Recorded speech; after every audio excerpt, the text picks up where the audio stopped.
Fellas, are you still powdering your balls? You know you don't need to, right? If you want to keep your fellas feeling cool and dry all day and reduce chafing, then you need to get yourself the Crop Preserver. The 24-hour non-powder moisturizer and deodorant was designed for your butt, balls, and body.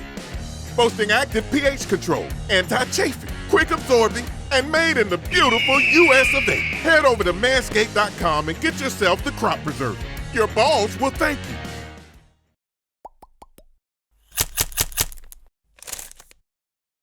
We always like to highlight some standout plays of the day. I know your boy John Jones had a good one. Having a hell of a camp, really. What did you see from him today? No one can complete a pass on him. Yeah. I mean, it was like in one-on-ones and team drills, he was breaking up. It wasn't just that he was guarding the guy close. He was also getting his hand in there and breaking up the pass, and he had 3 or 4 pass breakups today, and you just could not complete a pass on him. He's a guy that I think a lot of us going into camp thought could maybe be a casualty of some depth at the cornerback position. Maybe they look to trade him. At this point, you're only trading John Jones if you're getting a really good player back. Like, this guy can really, really play, and he's a good top 3 corner on this team without a doubt. So if you're going to trade John Jones at this point, it better be for a really, really good player. And lastly, Dan Skipper was getting a lot of reps at left tackle today. Evan, what the heck is going on? Like you said to me earlier, I do think that once the season rolls around, it's not going to be him in that position. But why is he getting so many reps? Well, I think that there's things to like about him. He's obviously 6'9", 6'10". He's 310 pounds, and he's got some light feet for his size. The biggest thing that I see with him, though,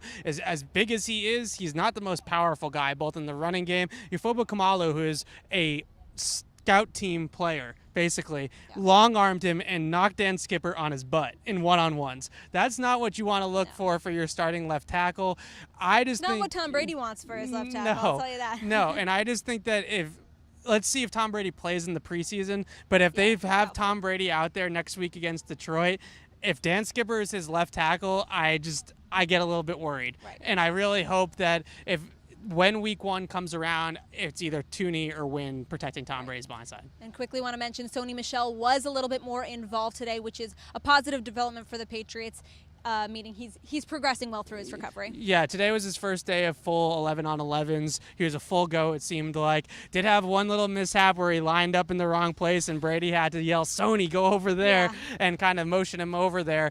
But working out the good news was, though, is that motion was actually motioning him out wide at wide receiver, getting him involved a little bit more in the passing game, which I think all of us would really like to see. Yeah. But in terms of the way he looked spry. He looked a little bit quicker maybe than he did at points last year. Well, still haven't really got into competitive 11s where they're tackling guys downfield and stuff like that. So we'll see if that breakaway speed is a little bit better than it was last year. But positive day for Sony overall. This Foxborough Report is brought to you by betonline.ag. Head to clnsmedia.com/win. Enter promo code CLNS50 for 50% added back to your sportsbook bankroll. For all of our training camp coverage, head to our website at clnsmedia.com and subscribe to our YouTube channel at CLNS Media.